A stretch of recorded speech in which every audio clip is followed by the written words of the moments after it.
রাজু এসো।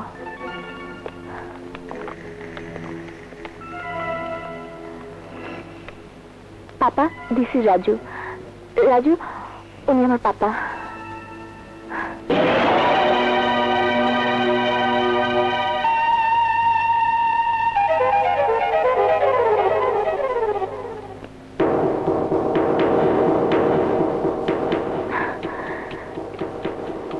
রাজু, রাজু বসো।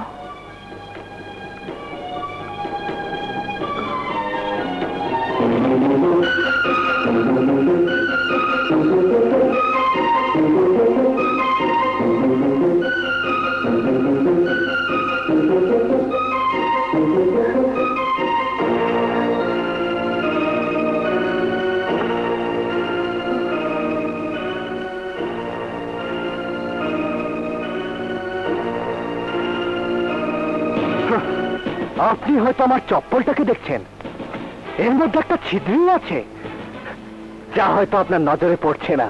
বেচারা চলতে চলতে ক্লান্ত হয়ে গেছে। রাজু, সাগরিকা বলেছিল আমি যেন পরিষ্কার কাপড় পরে দাড়ি শেভ করে মুখে তালা দিয়ে ভদ্রভাবে আপনার সামনে আসি। বলেছিল আপনি আমাকে কি না কি ভাববেন। এই, কি ভাববেন আপনি আমাকে? হ্যাঁ, আমি যা আছি আমি তো তাই। আমি কোনো বিশেষ কেউ নই, অন্য 10 জনের মতো আমি সাধারণ একটা ছেলে, যে আপনার মেয়েকে পাগলের মতো ভালোবাসে। তবে আপনার মেয়ে যাকে ভালোবাসে সে তো কোনো সাধারণ ছেলে হতে পারে না। কিচ্ছু নেই আমার কাছে, টাকা পয়সা ধন দৌলত বংশমর্যাদা কিচ্ছু নেই, কিচ্ছু নেই। শুধু একটা জিনিস আছে, যেটা এখন আছে আপনার কাছে, যা এখন আমি চাইতে এসেছি।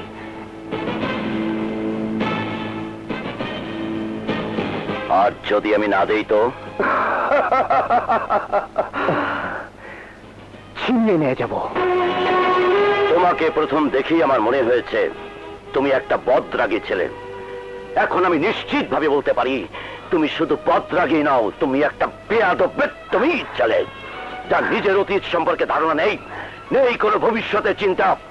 সাগরিকা, সাগরিকা, এই তোমার পছন্দ যে তোমাকে দুবেলা দুমুঠো ভাত দিতে পারবে না, দুবেলা খাবার জোগাড় করতে যাকে তোমার বাবার অর্থের দিকে চেয়ে থাকতে হবে, এই হচ্ছে তার সামর্থ্য। সেই ছেলেকে তুমি পছন্দ করেছো। আর আপনি কি সামর্থ্য আছে আপনার? আজ আপনার কাছে টাকা আছে, প্রাচুর্য আছে, তাই নিজেকে অনেক বড় মনে হচ্ছে।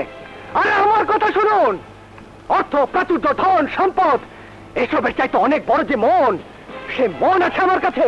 বলুন, সামর্থ্য উৎস হলো কার? আপনার না আমার? বড় হলো কি আপনি নামে? মর্যাদা কার বেশি, আপনার না আমার? Get out! I said get out! বাবা, Out! চলো চলো রাজু।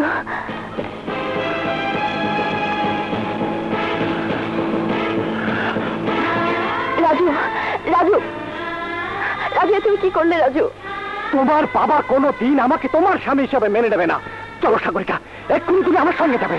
না, কেন? আমি পরে তোমার সঙ্গে দেখা করবো রাজু, এখন তুমি যাও। যাও। ওয়াদা? হ্যাঁ, ওয়াদা ওয়াদা ওয়াদা। প্লিজ তুমি এখন যাও, যাও রাজু, প্লিজ তুমি এখন যাও, যাও।